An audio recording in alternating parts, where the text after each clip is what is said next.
Здравствуйте. На телеканале «Новый век» программа «Вызов 112» в студии Эльвира Фазлиева. И сегодня мы расскажем, почему водитель бетономешалки не заметил человека на пешеходном переходе. Сидел там уже народ собралась. Это человек 5-6 там. 15-летний подросток попал под колеса многотонной машины. Покажем, что налетчик взял с собой вместо паспорта в центр микрофинансирования.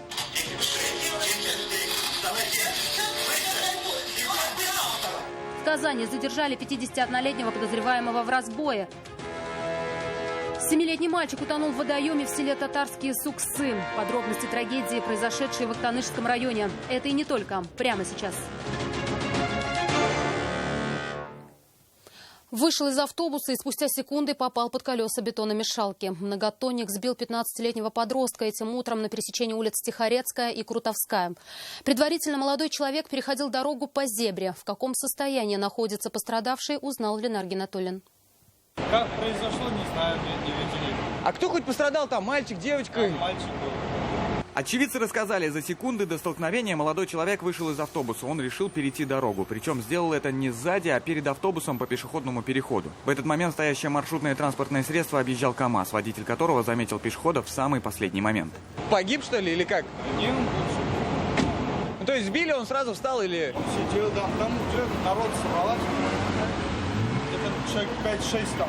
На помощь пострадавшему бросились как пассажиры автобуса, так и другие очевидцы. Молодому человеку вызвали бригаду медиков, его доставили в ДРКБ с ссадинами лица и подозрением на сотрясение головного мозга. Водитель же бетономешалки не пострадал и все еще осознавал произошедшее. Не расскажете, как произошло? Я шок в состоянии, какой он рассказывает.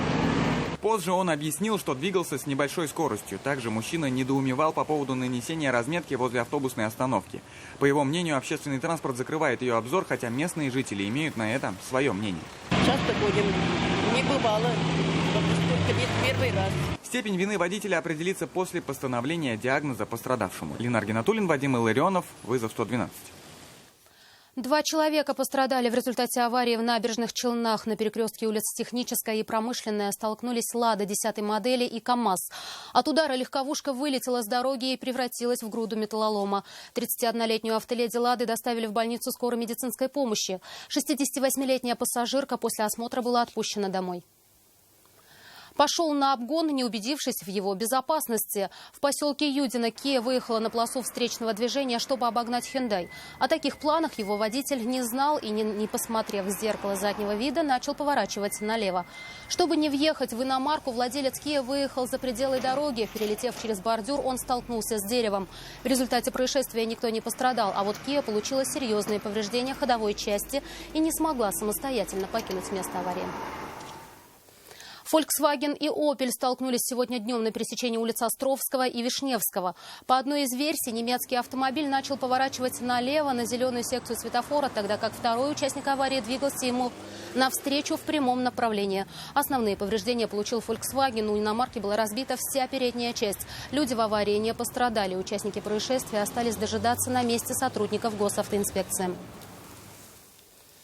Ушел от столкновения с автомобилем, но не избежал аварии. Opel Astra снес дорожное ограждение на улице Сибгата Хакима, чудом не задев пешеходов.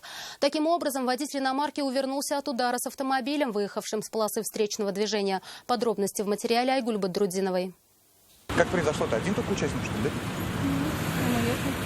В смысле, скрылся с места ДТП? Нет. Всю вину за произошедшее пострадавшая сторона возлагает на второго участника аварии, хотя касания с ним не было. По их рассказам, предполагаемый виновник происшествия, двигавшийся по полосе встречного движения, начал разворот. Водитель не рассчитал расстояние до приближающегося Opel Astra. Автомобиль совершал разворот, нам не уступил. Чтобы в него не врезаться, мы свернули сюда. Водитель Opel избежал удара со второй машины, а вот дальше иномарку занесло на дорожное ограждение. Автомобиль чудом не задел пешеходов.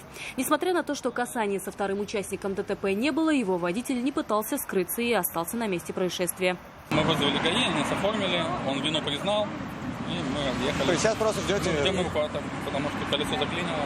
Затраты, в числе которых ремонт ограждений, лягут на второго участника аварии. Айгуль Бадрудзинова, Ленар Гинатуллин, Наиль Абдуллин, «Вызов 112». В Альметьевске осудили 3 подростков, напавшего на 34-летнего мужчину. Преступление произошло в Садовом обществе еще в июле прошлого года. Как установили в суде, 3 ребят в возрасте от 16 до 18 лет избили местного жителя. Потерпевшего затащили в домик, где забрали мобильный телефон и 800 рублей. По данному факту было возбуждено уголовное дело по статье «Разбой, совершенный с применением насилия группы лиц по предварительному сговору». Всех подозреваемых суд признал виновными. 18-летний фигурант дела получил 2 года лишения свободы в колонии общего режима. 17-летний 2 года в воспитательной колонии. Самого младшего суд приговорил к 2 годам лишения свободы условно. Кроме того, последнему назначили принудительное наблюдение и лечение у психиатра. На обжалование приговора у участников процесса есть 10 дней. Пришел взять деньги незаконным способом. В Казани задержали подозреваемого в разбойном нападении на центр микрофинансирования на улице Волгоградская. 51-летний мужчина требовал всю наличность. В противном случае грозился взорвать офис гранатой. В подтверждение своих слов он даже отсоединил от нее чеку. Продолжение истории в материале Айрата Назипова.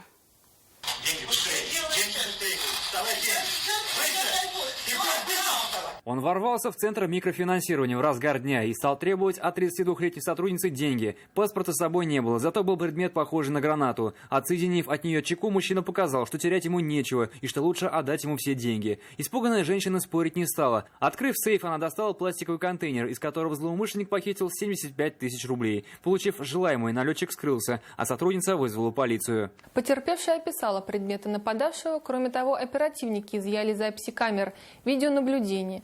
Это помогло не только установить маршрут движения преступника, но и факт его переодевания после нападения, но и обнаружить его вещи, а также пейнтбольную гранату, которой он угрожал потерпевшей. Мужчину задержали. Им оказался многократно судимый за грабежи и разбои 51-летний житель Казани. Он находился в федеральном розыске по подозрению в совершении преступлений по статьям истязания и угрозы убийством. Сейчас мужчина находится под стражей. В отношении него возбуждено уголовное дело по статье «Разбой». Полицейским он признался, что похищенные деньги он уже потратил на одежду и спиртное.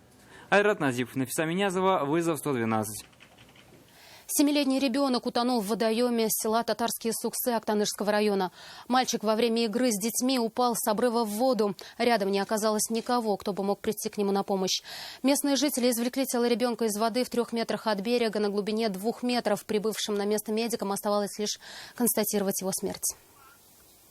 Данный водоем не является местом массового отдыха граждан.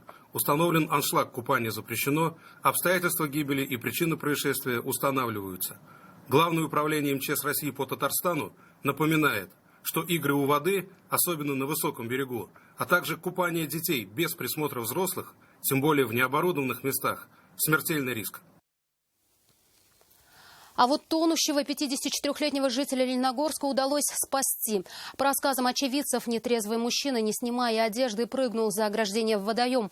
Свидетели происшествия вызвали спасателей. К их приезду мужчина уже начал захлебываться. Его извлекли из воды и передали в руки медиков. Это все, о чем мы успели вам рассказать. Обо всех происшествиях вы можете сообщать нам по телефону 570 50 50 или на мобильный 8 98 69 112 112. Это можно сделать и в наших группах в социальных сетях. Туда же можно присылать и снятые вами видео. В студии была Эльвира Фазлиева. До встречи и не бросайте вызов судьбе. Вдруг она его примет.